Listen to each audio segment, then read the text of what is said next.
Welcome in yoga class. आज की yoga class में आपका स्वागत है। कल की वीडियो में आपने ध्यानात्मक प्राणायाम के बारे में जाना। आज की वीडियो में आप जानेंगे कि ध्यानात्मक प्राणायाम के बाद में जब योग की कक्षा का समापन करते हैं तो उससे पहले आपको सिंह आसन और हास्य आसन भी कराया जाता है। तो बच्चों, आज जानेंगे सिंहासन और हास्य आसन। सिंहासन करने के लिए सबसे पहले आप दंडासन में आएंगे। दंडासन में आने के बाद में आप जो है किसी भी कमर गर्दन सीधी करने वाले आसन में बैठ जाएंगे, पद्मासन में, और पहले प्रार्थना करेंगे।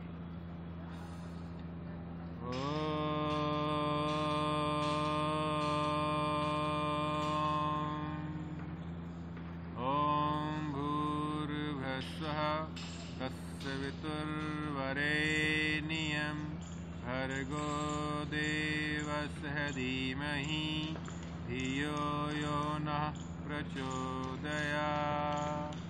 ओम शांति शांति शांति। सिंहासन। सिंहासन का सबसे पहले आप एक बार डेमोस्ट्रेशन देख लेंगे। बच्चों, आपको यहाँ से वज्र आसन में बैठना है। वज्र आसन में बैठने के बाद में अपने दोनों हाथों को अपनी जंघा के बीच में रखना है, इस तरह से चेंज करके। और सिंहासन जैसे आप समझते हैं, सिंहासन मतलब होता है शेर। तो जैसे शेर होता है उसी तरह की मुद्रा में हमें आना है। और इस आसन के करने से विशेष तौर से जो हमें गले में, स्वर तंत्र में और हमारी जो आवाज़ है, आवाज़ में जो तोतलापन होता है, उसको दूर करने के लिए सिंहासन बहुत ही लाभकारी प्राणायाम है। तो साथ ही साथ हमारी जितनी भी जो गले के आसपास की जो ग्रंथि होती है, मांसपेशियाँ होती हैं, उनको स्वस्थ करने में ये लाभ देता है। सिंहासन करने के लिए आपको सिंपल वज्रासन में बैठना है। दोनों हाथों को अंदर की तरफ करेंगे, इस तरह सिंहासन की मुद्रा में आ जाएंगे। और अब लंबा गहरा सांस लेना है और जीभा को बाहर निकालना है। जीभा को बाहर निकालने के बाद में जितनी आपकी क्षमता हो, क्षमता के अनुसार से, जैसे शेर धारता है ऐसे आवाज निकालनी है। कैसे?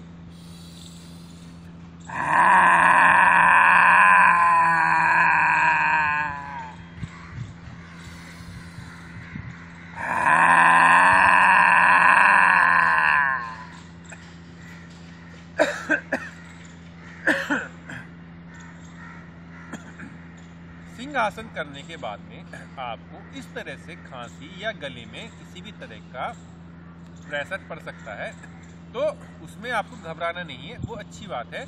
उसका तात्पर्य ये है कि आपकी जो गले की जो मांसपेशियां हैं, जो कमियां हैं, वो दूर हो रही है, आपका जो ग्रंथियां वो एक्टिवेट हो रही है। ठीक है बच्चों, इसको आपको 3 से 5 बार करना चाहिए। और साथ ही साथ करने के बाद में जैसे जो हमारे गले के अंदर लार आती है, उस लार को अंदर सटकना है, पानी की तरह पीना है और नीचे से ऊपर की तरफ गले की मसाज करनी है, ताकि हमारी मांसपेशी सामान्य हो जाए। कैसे?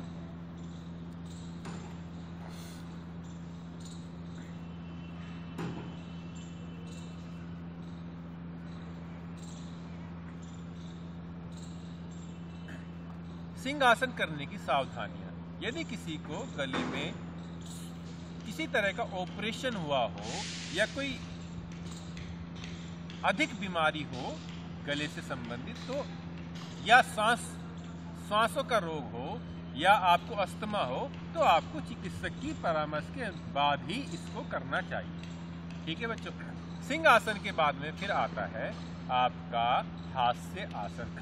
हास्य आसन का अभिप्राय हमारा ये है कि हम किसी भी अवस्था में बैठ सकते हैं, खड़े हो सकते हैं और पूरी ऊर्जा के साथ, पूरी एनर्जी के साथ में हमें खिलखिलाते हुए हंसना है, ताकि हमारी नस नाड़ियाँ, हमारी इंद्रियाँ स्वस्थ रह सकें।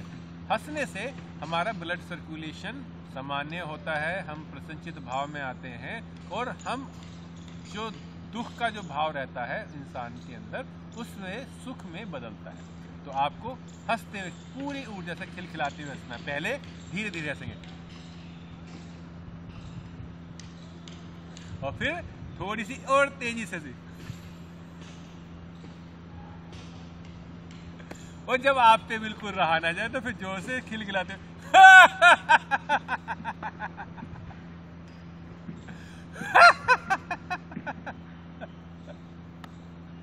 और आप चाहे तो लेट के भी सकते। कैसे?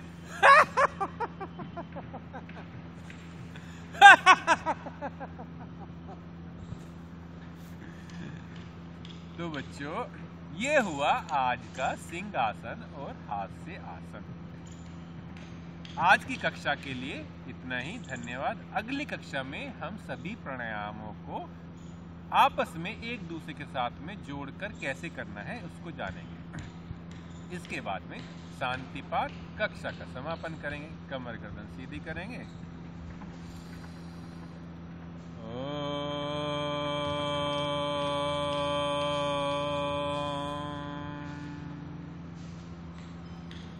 ओम सर्वे भवन्तु सुखिनः, सर्वे सन्तु निरामयाः, सर्वे भद्राणि पश्यन्तु, मा कश्चित् दुःखभाग् भवेत्।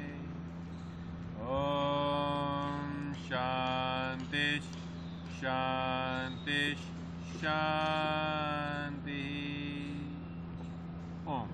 धन्यवाद बच्चों। आज की कक्षा के लिए इतना ही। अगली कक्षा में पुनः हाजिर होंगे।